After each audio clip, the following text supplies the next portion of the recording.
الحمد لله رب العالمين والصلاة والسلام على أشرف الأنبياء والمرسلين وعلى آله وأصحابه أجمعين ومن تبعهم بإحسان إلى يوم الدين. يا أيها الذين آمنوا اتقوا الله حق تقاته ولا تموتن إلا وأنتم مسلمون. يا أيها الناس اتقوا ربكم الذي خلقكم من نفس واحدة وخلق منها زوجها وبث منهما رجالا كثيرا ونساء واتقوا الله الذي تساءلون به والأرحام إن الله كان عليكم رقيبا. يا أيها الذين آمنوا اتقوا الله وقولوا قولا سديدا يصلح لكم أعمالكم ويغفر لكم ذنوبكم ومن يطع الله ورسوله فقد فاز فوزا عظيما. أما بعد فأعوذ بالله من الشيطان الرجيم. بسم الله الرحمن الرحيم. وأن هذا صراطي مستقيما فاتبعوه ولا تتبعوا السبل فتفرق بكم عن سبيله ذلكم وصاكم به لعلكم تتقون. ذی وقار صدر اجلاس، محترم اساتذہ کرام، ذمہ داران جامعہ اور طلبہ عزیز اور ساتھ میں شریک دیگر سامعین حضرات،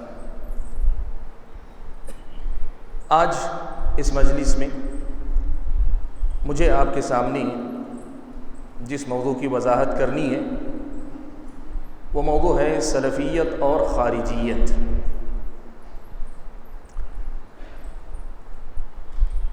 چونکہ مجلس طلباء کی ہے، اہل علم کی ہے، عوام الناس کی طرح زیادہ تفصیلات میں گئے بنا صرف بنیادی نکات یا بنیادی مسائل کو میں آپ کے سامنے رکھنا چاہتا ہوں، اس لیے کہ آپ طلباء ہیں اور طلباء خود ان نکات کی روشنی میں بات کی تفصیل کو سمجھ سکتے ہیں، اور خاص طور پر جب موضوع ایسا ہو کہ جو وقت کی ایک ضرورت ہے، اساتذہ دروس کے دوران، کلاس کے دوران اس پر اظہار خیال کرتے ہی ہوں گے انشاءاللہ. بھائیو، سب سے پہلی بات جو اس حوالے سے میں آپ کے سامنے رکھنا چاہتا ہوں وہ یہ کہ سلفیت اہل سنت والجماعت ہے. پیارے نبی صلی اللہ علیہ وسلم نے صحابہ کو دین کی جو شکل دی تھی اس کا نام سلفیت ہے. یہی طائفہ منصورہ ہے، یہی وہ جماعت ہے جو قیامت تک لوگوں پر اللہ تبارک و تعالیٰ کی طرف سے حجت قائم کرنے کے لیے اللہ تعالیٰ اس کو باقی رکھیں گے. خارجیت یا خوارج ایک گمراہ فرقہ ہے. تاریخ اسلام میں جو فرقے گمراہ ہوئے، جو فرقے اہل سنت والجماعت سے نکل کر بدعتی فرقوں میں شمار کیے گئے، ان فرقوں میں سب سے پہلا فرقہ خوارج کا فرقہ ہے.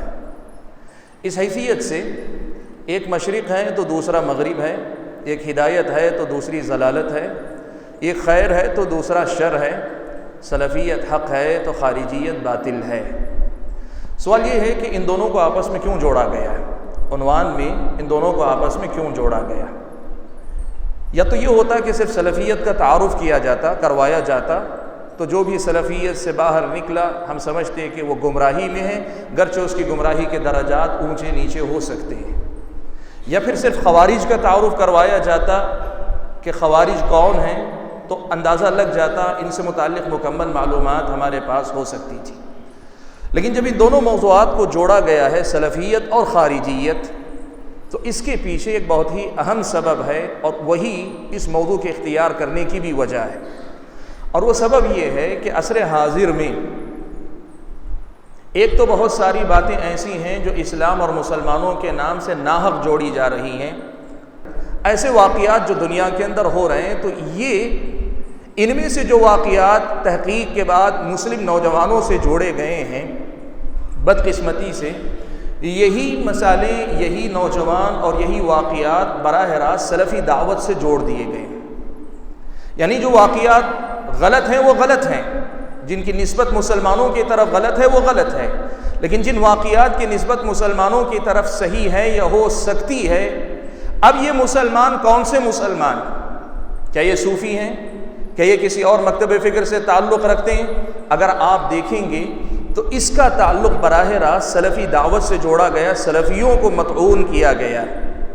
اسی بنیادی وجہ کو سامنے رکھتے ہوئے اس موضوع کو اختیار کیا گیا یا اس کو سامنے لایا جا رہا ہے کہ آج اگر وہ واقعات جن میں مسلمانوں میں سے کچھ لوگ انوالو ہیں، شریک ہیں، اگر ایسے کچھ واقعات انجام پا رہے ہیں تو اس کا تعلق نہ سلفیوں سے ہے نہ سلفیت سے ہے، بلکہ دراصل اس کے پیچھے ایک فکر ہے، ایک سوچ ہے جسے ہم خارجیت کہتے ہیں۔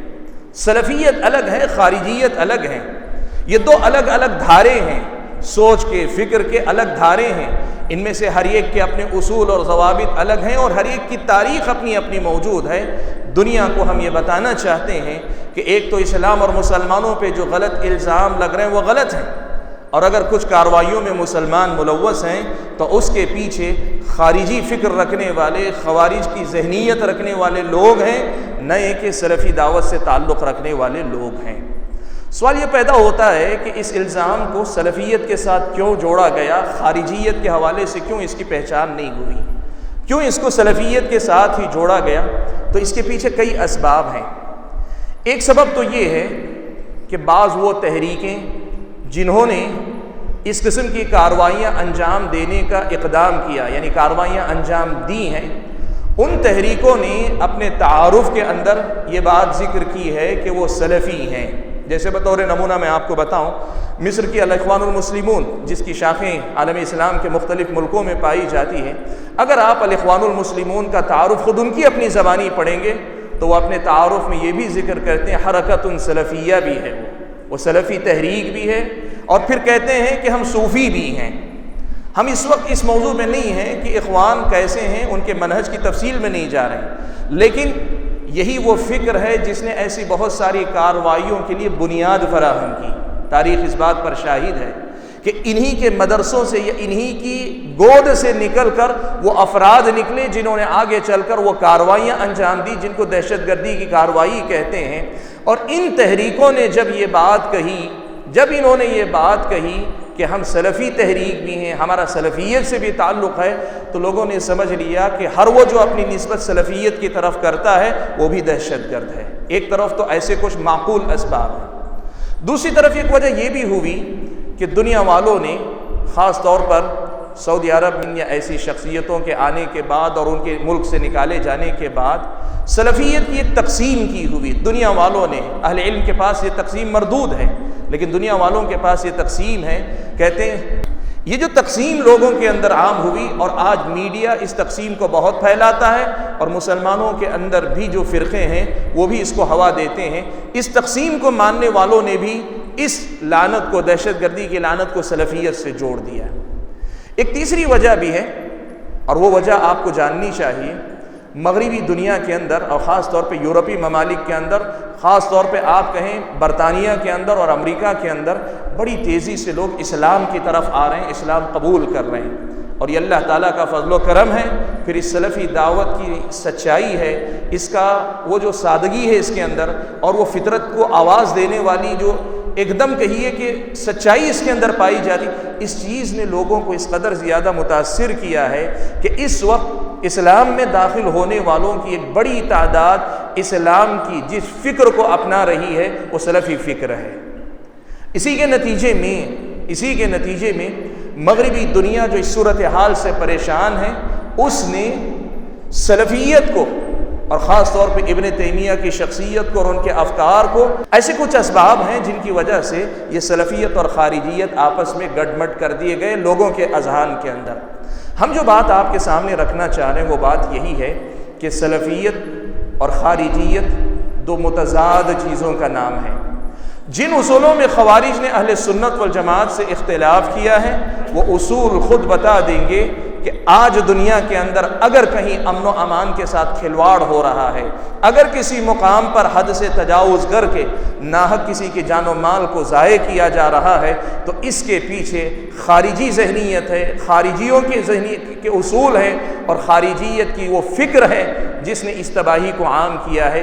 سلفی دعوت کے بارے میں ہم یہ دعوے کے ساتھ کہہ رہے ہیں کہ اس وقت بھی دہشت گردی کے خلاف لڑنے والی سب سے بڑی اگر کوئی تحریک ہے تو وہ سلفی دعوت ہے۔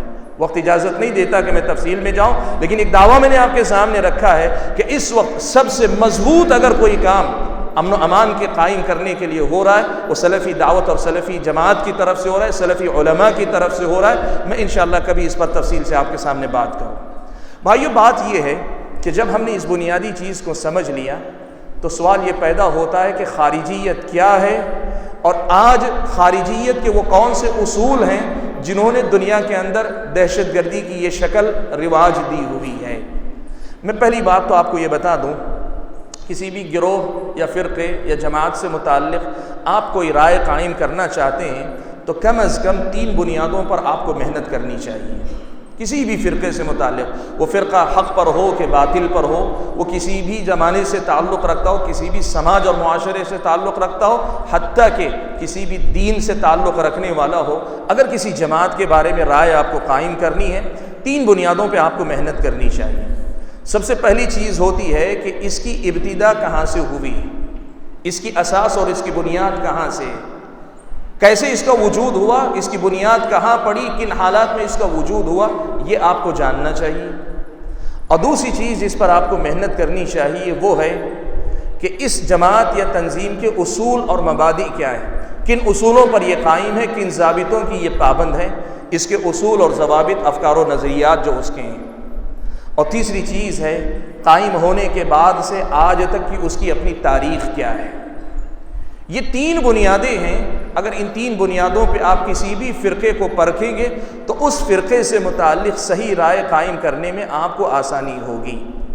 اسی حوالے سے میں آپ کے سامنے یہ بات کہنا چاہوں گا کہ خوارج یا خارجیت کیا ہے۔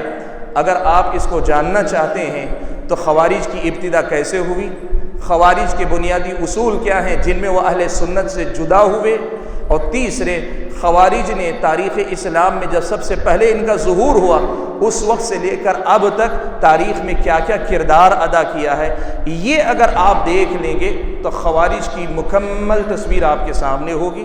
اور ان کا موازنہ اگر آپ سلفیت اور سلفی دعوت کو انہی اصولوں پر پرکھ کر دیکھ لیں کہ سلفی دعوت کی اساس اور بنیاد کیا ہے، اس سلفی دعوت کے اصول اور مبادئ کیا ہیں، اور پھر اس کے بعد آگے بڑھ کر اس سلفی دعوت کی پوری 1400 سالہ تاریخ کیا ہے، اگر آپ دیکھیں گے بڑی وضاحت کے ساتھ آپ یہ سمجھ سکتے ہیں کہ خارجیت کتنا بڑا فتنہ ہے اور سلفیت کتنی بڑی رحمت ہے۔ میں یہ بات آپ کے سامنے رکھنا چاہتا ہوں کہ اس کی ابتدا کیسے ہوئی۔ اگر اس کی ابتدا کی بات کریں ہم کہ اس کی ابتدا کیسے ہوئی تو سب سے پہلی بات میں آپ کو بتانا چاہوں گا کہ اس کی ابتدا یوں ہوئی۔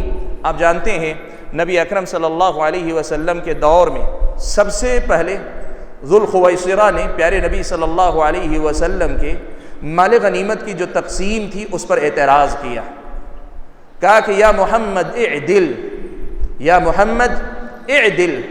نبی علیہ السلام نے فرمایا ویحک خبت و خسرت، یا بعض اہل علم نے پڑھا خبت و خسرت، ان لم اعدل فمن یعدل، کہا کہ تو ناکام و نامراد ہو، میں اگر انصاف نہ کروں تو آخر دنیا میں انصاف کون کرے گا؟ وقت کا نبی اگر انصاف نہ کرے تو پھر اور کون انصاف کرے گا؟ نبی علیہ السلام نے پیشن گوئی فرمائی کہ اسی کی نسل سے وہ قوم نکلے گی جو آگے چل کر خوارج بنیں گے۔ اس کے بعد اگر آپ خوارج کا تذکرہ دیکھنا چاہیں تو آپ حضرت عثمان غنی رضی اللہ تعالیٰ عنہ کے زمانے کے اس فتنے کو یاد کریں جس میں بنیادی کردار عبداللہ ابن سبا یہودی جیسے لوگوں نے ادا کیا۔ عبداللہ ابن سبا کا کردار بڑا ہی اہم ہے تاریخ اسلام کے 2 فرقوں کو سمجھنے کے سلسلے، ایک رافضیوں کو سمجھنے، شیعہ کو سمجھنے کے لیے، اور دوسرے خوارج کو سمجھنے کے لیے بھی عبداللہ ابن سبا کا کردار غیر معمولی ہے۔ عبداللہ ابن سبا نے کیا کیا تھا، اور اس کے ساتھ جو بھی لوگ اس سے متاثر ہوئے تو انہوں نے کیا کیا تھا، انہوں نے یہ طرز اپنایا تھا کہ حضرت عثمان غنی رضی اللہ تعالیٰ عنہ کے جو گورنر ہیں ان گورنروں کے خلاف لوگوں کے اندر غلط باتیں پھیلانا شروع کی، اور طریقہ بھی کیا اپنایا۔ مصر میں شکایتیں عام ہوتی تھیں کوفہ کے گورنر سے متعلق، اور کوفہ میں شکایتیں عام ہوتی تھیں بصرہ کے گورنر سے متعلق، اور بصرہ میں شکایتیں عام ہوتی تھیں مصر کے گورنر سے متعلق، تاکہ لوگ ان کی تصدیق کر لیں، یقین کر لیں، اور اپنے ان گورنروں کے خلاف وہ برگشتہ ہو جائیں۔ یہ بنیاد عبداللہ ابن سبا نے رکھی، اور آپ تفصیل جانتے ہیں انجام یہاں تک پہنچا کہ حضرت عثمان غنی رضی اللہ تعالیٰ عنہ کی مظلومیت کی حالت میں شہادت ہو گئی۔ عبداللہ ابن سبا نے بیک وقت دو بڑے کام کیے تھے. ایک تو نظریاتی بنیادوں پر عبداللہ ابن سبا نے شیعہ جیسے فرقے کی بنیاد رکھی جو آج تک امت مسلمہ کی نظر میں لا ينحل، عقدہ لا ينحل، ناقابل حل مسئلہ تصور کیا جاتا ہے. اور اس نے سیاسی سطح پر یہ کیا کہ خارجی فکر کی بنیاد اس نے رکھی، اور یہی خارجی فکر پنپتی رہی. مورخین نے یہاں تک لکھا ہے کہ جنگ جمل میں یہ ظاہر ہوئے حضرت علی کے زمانے میں جب جنگ صفین ہوئی، لیکن اس سے قبل جب جنگ جمل ہوئی، مورخین نے لکھا ہے کہ جنگ جمل کے ہونے سے ایک رات پہلے حضرت طلحہ و زبیر رضی اللہ تعالیٰ عنہما اور حضرت علی کے لشکر میں صلح ہو چکی تھی، اتفاق ہو چکا تھا کہ صبح ہوگی تو ہر کوئی اپنے اپنے رخ پہ چلا جائے گا. لیکن راتوں رات کچھ شر پسندوں نے مقابل لشکر پہ حملہ کر دیا تاکہ یہ تاثر دیا جائے کہ فریق مقابل نے ان پر حملہ کیا ہے. بعض مورخین نے اس پہ لکھا ہے یہ وہی خوارج کا ٹولہ تھا جو عبداللہ ابن سبا کی تربیت پایا ہوا تھا. وہ چاہتا نہیں تھا کہ یہ سیاسی امن و امان قائم ہو، تو یہ سیاسی انتشار کی بنیاد عبداللہ ابن سبا نے رکھی. یہی آگے چل کر جب جنگ صفین کے اندر تحکیم کا واقعہ پیش آیا، اور آپ جانتے ہیں حضرت معاویہ اور حضرت علی رضی اللہ تعالیٰ عنہما کے درمیان جنگ صفین ہوئی، تو جنگ صفین کا اختتام اس بات پر ہوا کہ لشکر شام نے نیزوں پر مصحف اٹھا لیے کہ ہم جو ہے کتاب اللہ کو حکم مان لیں گے.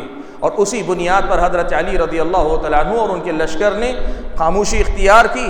صلح کے بعد جب بات چلی تو طے یہ ہوا کہ ایک حضرت ابو موسیٰ اشعری علی رضی اللہ تعالیٰ عنہ کی طرف سے اور حضرت عمرو بن عاص رضی اللہ تعالیٰ عنہ حضرت معاویہ کی طرف سے آئیں گے، اور آ کر یہ دونوں آپس میں اس مسئلے کا حل نکالیں گے. تحکیم کی تفصیل آپ معلوم کر لیں، اور معلوم ہی ہو گیا بڑے طلباء ہیں. یہ جو واقعہ پیش آیا، خوارج نے اس مسئلے کو بنیاد بنایا اور یہ اعلان کیا ان الحکم الا للہ، ان الحکم الا للہ، حاکمیت صرف اللہ تبارک و تعالیٰ کی ہونی چاہیے، اور تم نے حکمتم الرجال، لوگوں کو تم نے حکم بنا لیا ہے، اس طرح تم نے کفر کا کام کیا. حاکمیت جو اللہ تعالیٰ کی ہونی چاہیے تھی، تم نے رجال کو یہ تحکیم یہ حاکمیت دے دی، تو اس طرح تم نے کفر کا کام کیا. تو سب سے پہلے حضرت علی اور حضرت معاویہ کو کافر قرار دیا. اس کے بعد حضرت ابو موسیٰ اشعری اور دوسری طرف عمرو بن عاص اور ان کے ساتھ جو لوگ تھے رضی اللہ عنہم اجمعین، ان کو کافر قرار دیا. پھر اس سے بعد آگے بڑھی تو دونوں طرف کے جو لشکر تھے جنہوں نے خوارج کا ساتھ نہیں دیا، ان دونوں کے ساتھ ہی باقی رہے، ان کو بھی کافر قرار دیا. اس طرح خوارج کا وجود ہوا ایک فرقے کی شکل میں. حادثہ تحکیم کے بعد جب یہ ظاہر ہوئے تو آج تک یہ لوگ چلے آ رہے. یہ وہ پس منظر ہے جس میں خوارج کا وجود ہوا. میں اب آپ کو لے کر چلتا ہوں ان کے اصول اور ان کی تاریخ کی طرف. تاریخ ان کی مختصر یہ ہے، اصول کی طرف بعد میں آتے ہیں. تاریخ ان کی مختصر یہ ہے کہ جب کبھی انہوں نے طاقت محسوس کی، انہوں نے اسلام اور مسلمانوں کے خلاف ہی ہمیشہ اپنی قوت آزمائی ہے. نبی علیہ الصلوۃ والسلام نے پیشن گوئی فرمائی تھی کہ یقتلون اہل الاسلام ویدعون اہل الاوثان. ان خوارج کی ایک پہچان یہ بھی ہوگی کہ یہ بت پرستوں کو چھوڑ دیں گے، اہل اسلام ہی سے یہ لوگ لڑیں گے. پوری خوارج کی تاریخ یہ ہے کہ انہوں نے کبھی کسی کافر سے، کسی عیسائی، کسی یہودی، کسی غیر مسلم سے کبھی کوئی جنگ نہیں کی. ان کی ہمیشہ کی لڑائیاں مسلمانوں کے خلاف ہی رہیں. وجہ یہ ہے کہ خوارج کی نظر میں وہ مسلمان خود کافر ہیں، اور ان کی نظر میں کافر اصلی کے مقابلے میں یہ جو مسلمان ہیں جو ان کی نظر میں کافر ہیں، ان کی حیثیت مرتد کی ہے. کہا ان سے سب سے پہلے لڑائی لڑنی چاہیے. تاریخ اسلام میں ان کی پوری تاریخ یہ لوگ خون خرابے والے لوگ ہی رہے ہیں، ان سے کوئی بڑا خیر کبھی جنم نہیں لیا ہے. پوری تاریخ اس بات کی گواہ ہے، آپ پڑھ کر دیکھ لیں.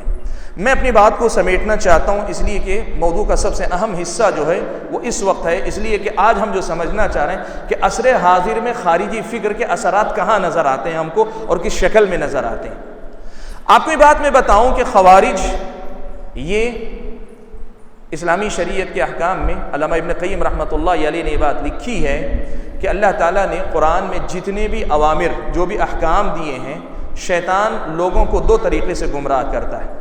یا تو ان کو افراد کی راہ پر لے جاتا ہے یا انہیں تفرید کی راہ کی طرف لے آتا ہے، یا تو افراد کی راہ پر لے جاتا ہے یا پھر تفرید کی راہ پہ لے آتا ہے۔ اور خوارج وہ فرقہ ہے جو افراد کا شکار ہوئے، جو افراد کا شکار ہوئے۔ مطلب یہ ہے کہ آپ کو یہ بات پہلے سمجھنی چاہیے کہ ان کی باتیں بظاہر قرآن کی آیتوں سے ہوگی، بظاہر سنت کے حوالے سے ہوگی، لیکن مسئلہ یہ ہوگا کہ قرآن کی تفہیم میں، قرآن کی تفسیر میں، حدیث کی شرح میں، حدیث کی توضیح میں، وضاحت میں یہ لوگ غلو کی راہ اختیار کرنے والے، افراد کا شکار ہونے والے لوگ ہوں گے۔ خارجی فکر کا یہ خاصہ ہے کہ آپ کو یہ کلی طور پر قرآن و سنت سے ٹکراتے بسا اوقات نظر نہیں آئیں گے۔ بسا اوقات آپ کو یہ لگے گا کہ یہ قرآن کی بات کر رہے ہیں، یہ سنت کی بات کر رہے ہیں، لیکن مسئلہ ان کا یہ ہوگا کہ قرآن و سنت کی جو سمجھ وہ اپنائے ہوئے ہوں گے وہ افراط والی ہوگی، وہ غلو کا شکار ہوں گے۔ یہ ان کی اپنی بنیاد ہے، یہ ان کی اپنی پہچان ہے۔ خوارج اہل افراط ہیں۔ سوال یہ ہے کہ جب یہ غلو کا شکار ہوئے تو کن مسائل میں انہوں نے غلو کیا، کن مسائل میں انہوں نے غلو کیا، اور جس کی وجہ سے یہ امت کے متفق علیہ موقف سے ہٹتے گئے۔ بنیادی مسئلہ ہے مرتکب کبیرہ کا، گناہ کبیرہ کا ارتکاب کرنے والا کیا مسلمان باقی رہتا ہے کہ کافر ہو جاتا ہے؟ یہ بنیادی مسئلہ ہے اصل میں خوارج کا۔ خوارج افراد کا شکار لوگ ہیں، اہل افراد ہیں۔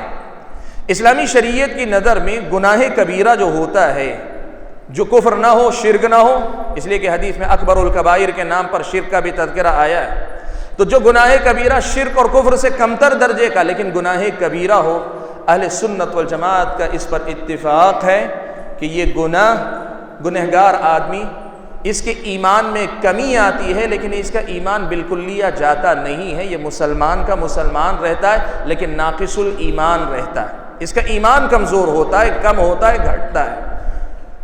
اور یہ آدمی انتقال کر گیا بغیر توبہ کے، گناہ کبیرہ اپنے ساتھ لے گیا۔ اہل سنت والجماعت کے پاس یہ موقف ہے کہ یہ آدمی اللہ تبارک و تعالیٰ کی مشیت کے حوالے ہے۔ اللہ چاہیں گے تو اسے معاف کر کے جنت میں بھیجیں گے، اور اگر اللہ چاہیں گے اس کے گناہ کے برابر جہنم میں جلانے کے بعد اسے جنت میں بھیجیں گے۔ اہل سنت کا اسی بنیاد پر یہ بھی عقیدہ ہے کہ اگر وہ جہنم میں جانے کا مستحق ہے یا جہنم میں جا چکا ہے تو اللہ تبارک و تعالیٰ کی اجازت سے جو سفارش ہوتی ہے، نبی علیہ الصلوۃ والسلام سفارش کریں گے، فرشتے سفارش کریں گے، نیک مومنین سفارش شفاعت کا جو کی تفصیل آئی ہے، اہل سنت کے پاس یہ عقیدہ ہے کہ اہل کبائر، جو اہل کبائر ہیں، یہ شفاعت کے ذریعے جہنم سے نکال کر اپنے گناہوں کی سزا پوری بھگتنے سے پہلے جنت میں بھیجے جا سکتے ہیں، یا اگر جہنم کے مستحق قرار پائے ہیں تو جہنم میں نہ بھیج کر جنت میں بھیجے جا سکتے ہیں۔ لیکن خوارج کا مسئلہ کیا ہے؟ خوارج چونکہ اہل افراط ہیں، وہ غلو ان کی بنیاد ہے، تو انہوں نے یہ بات یہ طے کی ہے کہ گناہ کبیرہ کا مرتکب بھی کافر ہو جاتا ہے، گناہ کبیرہ کا ارتکاب کرنے والا بھی کافر ہے۔ کوئی بھی گناہ کبیرہ اگر ہے اس کا ارتکاب کرنے والا کافر ہے، دائرہ اسلام سے باہر نکل جاتا ہے۔ اسی بنیاد پر اہل سنت کے پاس جو اصول مسلمہ ہیں ان سے کئی اصولوں میں انہوں نے اختلاف کیا۔ ایک اصول تو یہ کہ ایمان کی تعریف میں اختلاف کیا۔ انہوں نے کہا ایمان ایک ہی چیز ہے، لا یتجزأ، قول باللسان، تصدیق بالجنان، عمل بالارکان ہے، لیکن لا یزید ولا ینقص ہے۔ الایمان شیء لا یتجزأ، یعنی وہ ایمان یا تو پورا مسلمان رہے گا یا کافر ہو جائے گا، ایمان کے گھٹنے کا کوئی تصور نہیں۔ ایمان کی تعریف میں اختلاف بھی اسی مرتکب کبیرہ کے مسئلے کی بنیاد پر کیا۔ دنیا میں مرتکب کبیرہ کا حکم کیا ہے؟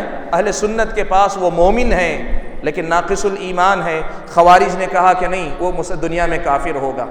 آخرت میں کہا وہ جہنم میں جائے گا، اللہ تبارک و تعالیٰ اسے معاف نہیں کر سکتے، اللہ تعالیٰ اسے معاف نہیں کریں گے، اور جہنم میں جائے گا تو ہمیشہ مخلد فی النار ہوگا، ہمیشہ کی جہنم میں رہے گا، کافر اصلی کی طرح یہ بھی ہمیشہ کی جہنم میں رہے گا۔ اور آخری بات یہ بھی کہ سفارش سے یہ جہنم سے نکالا بھی نہیں جائے گا۔ خوارج کے کئی اپنے جو ہیں مسائل ہیں، بنیادی مسئلہ مرتکب کبیرہ کا ہے۔ یہ ہوئے ماضی کے خوارج۔ سوال یہ ہے کہ ان اصولوں کا حال پر ہمارے زمانے میں کیا اثر دکھائی دیتا ہے؟ میرے بھائیوں، نئے زمانے کے اندر دین پسند طبقہ جو ہوا ہے، دین پسند طبقہ، ان میں ایک بڑا طبقہ ایسا ہے جو الاخوان المسلمون جیسی تحریکوں سے بھی جڑا ہے، یا اس سے ہٹ کر بھی اگر وہ تحریک سے نہ بھی جڑا ہو تو ایسے بہت سارے لوگ ہیں جو دین پسند تو بنے لیکن وہ غلو کی راہ پر چلے، اور غلو کی راہ پر چلے تو کیا ہوا؟ عصر حاضر میں بہت سے ایسی باتیں ہیں جو یا تو شریعت اسلامیہ کی نظر میں گناہ نہیں ہیں، یا پھر گناہ ہیں لیکن کفر کے درجے کا کام نہیں، لیکن چونکہ یہ خوارج کے طرز پر غلو کا شکار تھے، انہوں نے سب سے پہلے ان مسائل کو کفر کا درجہ دیا، اور پھر اس کی بنیاد پر اس دنیا کے اندر بہت سارے اقدامات کیے۔ کیا مسائل ہیں؟ میں آپ کے سامنے مختصر گناتا ہوں۔ سب سے اہم مسئلہ جو عصر حاضر میں متنازع بنا یا خارجی فکر کو غذا دینے والا بنا، وہ مسئلہ ہے غیر اسلامی نظام حکومت۔ غیر اسلامی نظام حکومت، آپ جانتے ہیں کہ اس وقت دنیا کے اندر 50 سے زیادہ مسلم ممالک ہیں جہاں مسلمانوں کی حکومت ہے، لیکن ان میں سے کتنے ہیں جو خالص اسلامی شریعت کو اپنے ہاں نافذ کرتے ہیں؟ آپ کو پتہ ہے۔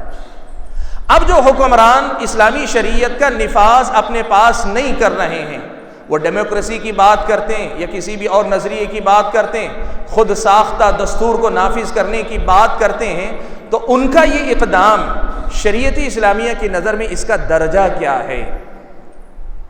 تفصیل میں گئے بغیر مختصر آپ کو میں بتا دوں۔ قرآن میں اللہ نے فرمایا وَمَن لَّمْ يَحْكُم بِمَا أَنزَلَ اللَّهُ فَأُولَٰئِكَ ہم الکافرون ہم الظالمون ہم الفاسقون، 3 الگ الگ آیتوں میں اللہ نے کہا۔ ان آیتوں کی تفسیر میں حضرت ابن عباس رضی اللہ تعالیٰ عنہما کا ایک اثر ہے جس میں حضرت ابن عباس نے کہا ہے کفر دون کفر، کہ اس میں جو کفر کہا گیا ہے اس سے کفر اصلی مراد نہیں ہے، وہ کفر ہے جسے ہم کفر اصغر کہتے ہیں۔ حضرت ابن عباس رضی اللہ تعالیٰ عنہما نے کہا۔ علامہ ابن قیم رحمۃ اللہ علیہ نے بھی حکم تاریک الصلاح میں اس مسئلے پر بڑی اچھی گفتگو کی ہے، اور انہوں نے یہ بات بیان کی ہے کہ اگر کوئی اللہ تعالیٰ کی شریعت کو نافذ نہیں کر رہا ہے تو وہ کفر دون کفر ہے۔ شیخ ابن باز رحمۃ اللہ علیہ نے ان تمام باتوں کو سامنے رکھ کر درجہ بندی کی ہے، درجہ بندی کی ہے، 4 درجے بیان کیے۔ کہ غیر اسلامی نظام حکومت کو اپنانے والا، نافذ کرنے والا، قبول کرنے والا 4 درجوں میں ہو سکتا ہے۔ ایک درجہ یہ کہ اسلام کے سے بہتر قرار دے، غیر اسلامی نظام کو اسلام سے بہتر قرار دے۔ دوسرا یہ کہ اسلام کے برابر قرار دے، اور تیسرا یہ کہ اسلام سے کمتر قرار دے، لیکن تینوں صورتوں میں کہے غیر اسلامی نظام حکومت کو اختیار کرنا عین جائز ہے اسلام کے مقابلے میں۔ اسلامی نظام کے مقابلے میں ان میں سے کسی بھی درجے میں غیر اسلامی نظام کو پسند کرتا ہے، شیخ ابن باز رحمۃ اللہ علیہ نے لکھا ہے کہ یہ جو ہے کفر کا درجہ ہے، یہ کفر کا درجہ ہے۔ اگر کوئی آدمی غیر اسلامی نظام حکومت کو اپناتا ہے لیکن یہ مان کر اپناتا ہے کہ جائز نہیں، اسلام کے مقابلے میں اسے اپنانا جائز نہیں ہے، لیکن خواہشات نفس کی وجہ سے اپناتا ہے یا کسی مجبوری کی وجہ سے نفس کی وجہ سے اپناتا ہے، تو وہ گناہ کبیرہ کا مرتکب ہو رہا ہے، اور اگر مجبوری میں اختیار کر رہا ہے تو وہ معذور ہے۔ یہ تفصیل ہے اس کے اندر۔ اب ہوا یہ کہ نئے زمانے کے اندر جو حکمران اسلامی شریعت کو نافذ نہیں کر رہے ہیں وہ کس درجے میں ہیں؟ اہل سنت نے یہ فرق مراتب دیکھا، ان درجوں کو دیکھا، اور ہر حکمران کی جو اس کا عذر ہو سکتا ہے، جو سبب ہوتا ہے، اس کے مطابق حکم لگانے کے اندر تفصیل کو ملحوظ رکھا۔ اور اس کے علاوہ ایک مسئلہ یہ بھی ہے کہ اگر اہل سنت کے پاس ایک ضابطہ ہے کہ کبھی کبھار کوئی آدمی کفر کا کام کر جاتا ہے، لیکن جب تک اس پر حجت قائم نہیں ہوتی فرد پر بالتعیین کفر کا حکم لگایا نہیں جا سکتا، اس لیے بھی اہل سنت والجماعت نے بعض حکمرانوں پہ کفر کا حکم نہیں لگایا۔ نئے زمانے میں وہی خوارج کی فکر جو غلو کی ہے، وہی خوارج کی فکر جو مرتکب کبیرہ کو کفر کے درجے میں رکھتی ہے، اس نے کیا کیا؟ علی الاطلاق ایک ضابطہ دنیا کے اندر دیا کہ ہر وہ حکمران جو اس دنیا کے اندر اسلامی نظام حکومت کو نافذ نہیں کرتا ہے وہ کافر ہے، اسے ہٹانا فرض عین ہے، اس کے خلاف لڑنا عین جہاد ہے، اور یہی اصل میں کرنے کا کام ہے۔ اور اس میں مزید بڑھاوا اس وقت ملا جب کچھ لوگوں نے توحید حاکمیت کے نام پر حاکمیت کے مسئلے کو اس کے مقام سے آگے بڑھایا اور یہ بتایا کہ ہر زمانے کا ایک مخصوص قسم کا شرک اور کفر ہوتا ہے، اور عصر حاضر کا 19ویں 20ویں صدی عیسوی کا یا یوں کہیں 15ویں صدی ہجری کا جو کفر ہے وہ حاکمیت کا کفر ہے۔ یہ نعرہ جب دیا تو دین پسند طبقے میں جو علم والے نہیں تھے یا اہل علم سے جڑے نہیں تھے، ان لوگوں نے بڑی آسانی کے ساتھ اس فکر کو اپنا لیا، اور اس کے نتیجے میں اپنے حکمرانوں کے خلاف اور اپنے ذمہ داروں کے خلاف بغاوتیں کرنا، اور پھر وہ جو خوارج کا طریقہ تھا کہ پہلے حکمران کو کافر قرار دیا۔ حکمران کافر اس لیے کہ وہ نظام کو نافذ نہیں کرتے، علماء اس لیے کافر ان کے ساتھ کے علماء کہ یہ حکمرانوں کو دین نافذ کرنے پہ مجبور نہیں کرتے، اور عوام اس لیے کافر کہ ان حکمرانوں اور ان علماء کے خلاف وہ اپنے غصے اور غم کا اظہار نہیں کرتے، تو گویا اس سے بھی راضی ہیں، تو حکمران بھی کافر، وہ علماء بھی کافر، اور جو عوام ان کے ماتحت رہتی یہ بھی کافر۔ وہی بنیاد جو حضرت علی کے زمانے میں خوارج نے اپنائی تھی، نئے زمانے میں خارجی فکر نے اپنائی، اور آج کے زمانے میں معاملہ ہوا۔ یہ غلو کی ایک شکل۔ اور دوسرا مسئلہ جو اس زمانے میں سب سے زیادہ شہرت پایا وہ مسئلہ ہے خارجی فکر سے متعلق، وہ ہے ولا اور برا کا مسئلہ۔ ایک مسلمان کا ایک غیر مسلم سے تعلق یا اس کا رشتہ کس قسم کا ہونا چاہیے۔ آپ اگر پڑھیں گے سورہ ممتحنہ اور اس کے ساتھ ساتھ سورہ توبہ یا دیگر سورتوں میں آئی ہوئی آیتوں کو معتبر اہل علم کی تفسیروں کی روشنی میں پڑھ کر دیکھیں، اور خود سیرت نبی صلی اللہ علیہ وسلم کی روشنی میں دیکھیں، تو کفار سے تعلقات کے درجات ہیں۔ کفار سے تعلقات کے درجات ہیں۔ موالات کا ایک وہ درجہ ہے جس میں آدمی کافر ہو جاتا ہے، وَمَن يَتَوَلَّهُم مِّنكُمْ فَإِنَّهُ مِنْهُمْ وَمَن يَتَوَلَّهُم مِّنكُمْ فَإِنَّهُ مِنْهُمْ۔ یہ ولا کا ایک درجہ ہے، لیکن وہیں ولا کے اس سے نیچے کئی درجے اسلامی شریعت نے بتائے ہیں، تعلقات کے کئی درجے اسلامی شریعت نے بیان کیے ہیں۔ ان تعلقات کی تقسیم کو اگر آپ ذہن میں رکھیں گے، اہل سنت والجماعت کا موقف اور ان کے حکمرانوں کا جو غیر مسلم حکومتوں سے تعلق ہے، چاہے سعودی عرب کا امریکہ سے تعلق ہو یا کسی بھی مسلم حکمران کا کسی بھی دوسری حکومت سے تعلق ہو، آپ یہ بات دیکھیں گے یہ تعلقات یا تو جواز کے درجے میں ہوں گے، یا پھر اگر ناجائز ہیں گناہ کبیرہ کے درجے میں ہوں گے، یا اگر کوئی کفر اکبر کے درجے میں بھی کسی حکمران کا کسی غیر مسلم سے تعلق ہے، ویسا تعلق ولا کا کوئی جوڑ بھی لیتا ہے، تب بھی اس پر حجت قائم کرنے کی ایک ذمہ داری باقی رہتی ہے۔ اس کے بغیر خروج اور بغاوت کا کوئی تصور نہیں ہو سکتا۔ خوارج کی فکر چونکہ غلو کی ہے، وہ یہ ساری تفصیلات نہیں جاتی، ساری تقسیم نہیں جانتی، ساری تقسیم نہیں جانتی، اس لیے وہ کیا کرتے ہیں، دو ٹوک ایک ہی لفظ کہتے ہیں، جو کافروں سے تعلق رکھے، یہود و نصارہ سے تعلق رکھے وہ کافر ہیں۔ کچھ نام میں آپ کے سامنے بتاؤں، جو لوگ اس زمانے میں اس فکر کے ترجمان بنے، ان کے ویڈیو اور ان کی اپنی جو ہے یوٹیوب پر جو ویڈیو آتی تھی، وہ ہمیشہ یہ بیان دیتے تھے، ہم جو ہے فلاں سے لڑیں گے، یہود سے لڑیں گے، نصارہ سے لڑیں گے، اور مرتدین سے لڑیں گے۔ یہود سے لڑیں گے، نصارہ سے لڑیں گے، مرتدین سے لڑیں گے، مرتدوں سے لڑیں گے۔ سوال یہ ہے کہ یہود معروف ہیں، نصارہ معروف ہیں، یہ مرتدین کون ہیں؟ یہ مرتدین سے مراد وہی مسلمان حکمران ہیں اور ان کے ساتھ کی فوجیں ہیں اور ان کے ساتھ جینے والے مسلمان ہیں جو ان کی رائے سے اتفاق نہیں کرتے، ان کو مرتد قرار دے کر۔ تو یہ عصر حاضر میں خارجی فکر کے اثرات ہیں جو ہمارے سامنے نظر آتے ہیں۔ اور عصر حاضر میں ایک اور مسئلہ بھی ہوا، آپ کو پتہ ہے کہ مغربی حکومتوں کی طرف سے جس قسم کے سیاسی حالات پیدا کیے گئے ہیں، ان میں ہر جگہ مسلمان کو پٹتا ہوا آپ دیکھ رہے ہیں۔ اب یہ دعوت جب دیتے ہیں تو ان کے سامنے علماء ہیں جو انہیں بتاتے ہیں کہ نہیں، اسلامی شریعت میں جسے جہاد کہا گیا ہے اس کے اصول اور ضوابط ہیں، اصول اور ضوابط سے ہٹ کر جہاد ہو تو اسے جہاد نہیں کہتے۔ اور حکمران ہیں جن کے سامنے امت کے مصالح مفاسد کو دیکھ کر فیصلہ کرنے کی ایک ذمہ داری ہے۔ اب یہ علماء، یہ حکمران ان کی ہاں میں ہاں نہیں ملاتے ہیں تو کہتے ہیں دیکھو یہ لوگ اللہ تبارک و تعالیٰ کی شریعت کے خلاف ہیں، مخالف ہیں، یہ لوگ پھر مرتکب کبیرہ ہیں، پھر اس بنیاد پر وہ لوگ مرتد ہیں، کافر ہیں۔ نئے زمانے کے اندر یہ تیسرا نمایاں مسئلہ ہے جس کی وجہ سے حکمران اور علماء کی تکفیر تک کی بات کی گئی۔ حاضرین گرامی، میں یہ بات بتانا چاہ رہا ہوں کہ عصر حاضر میں خارجی فکر کی اگر آپ بنیادیں دیکھیں گے یہی سب چیزیں ہیں۔ اور ایک بات اور آپ کے سامنے میں کہہ دوں، اس لیے کہ میرا وقت ختم ہو چکا ہے، ایک بات اور آپ کے سامنے میں ذکر کر دوں کہ عصر حاضر میں یا ہر زمانے میں خارجی فکر کی دو بنیادی پہچان ہیں، اس کو ہمیشہ یاد رکھیے۔ دین کے مسائل میں امت کے علماء کا جو متفقہ موقف ہوتا ہے، اور متفقہ سے مراد علماء اہل سنت والجماعت کا جو متفقہ موقف ہوتا ہے، علماء کے خلاف بغاوت کرنا یہ خوارج کی پہچان ہے، اور دین کے یا امت کے جو انتظامی مسائل ہیں، سیاسی مسائل ہیں، وقت کے حکمرانوں سے آگے بڑھ کے مسائل کو اپنے ہاتھ میں لینا، یہ خوارج کی پہچان ہے۔ پوری تاریخ خوارج کی آپ دیکھ لیں، یہ دو بنیادی نقطوں کے اطراف گھومتی ہے۔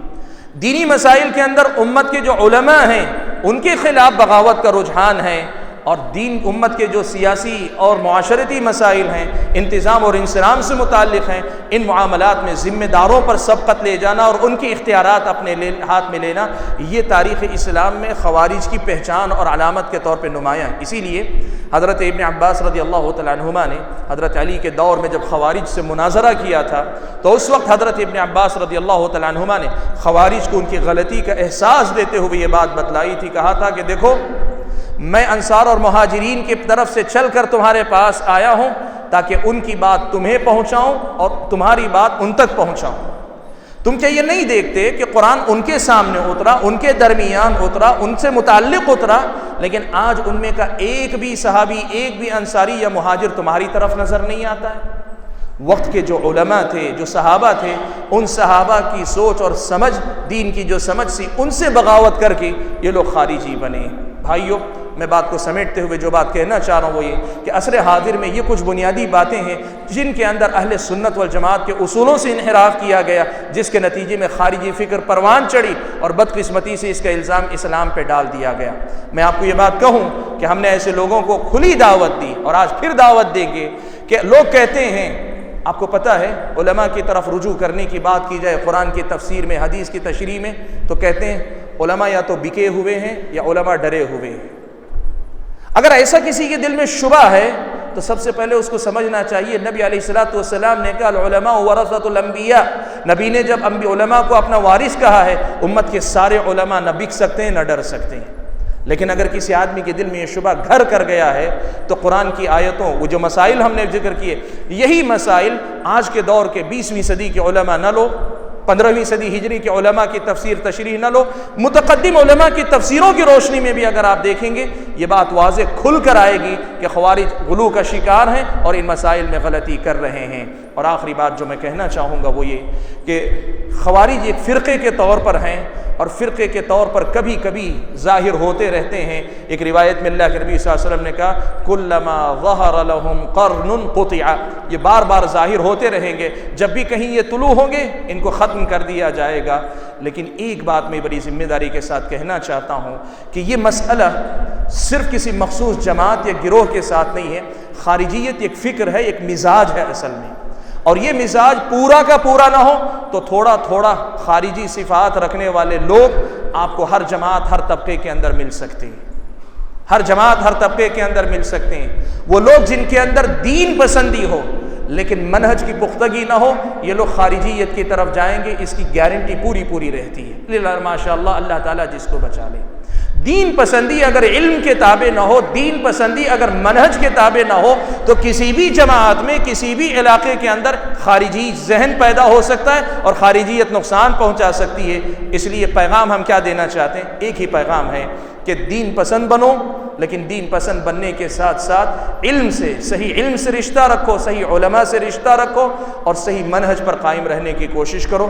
یہ مختصر سی کچھ باتیں تھیں جن میں نے خوارج ماضی میں اور حاضر میں کیا ہیں اور ان کا سلفیت سے کیا تعلق ہے اس کو واضح کرنے کی کوشش کی۔ اللہ سے دعا کیجیے کہ اللہ تعالی ہم اور آپ کو خارجیت کے اس فتنے کو سمجھنے اور سمجھ کر اس کا تدارک کرنے کی توفیق عطا فرمائے۔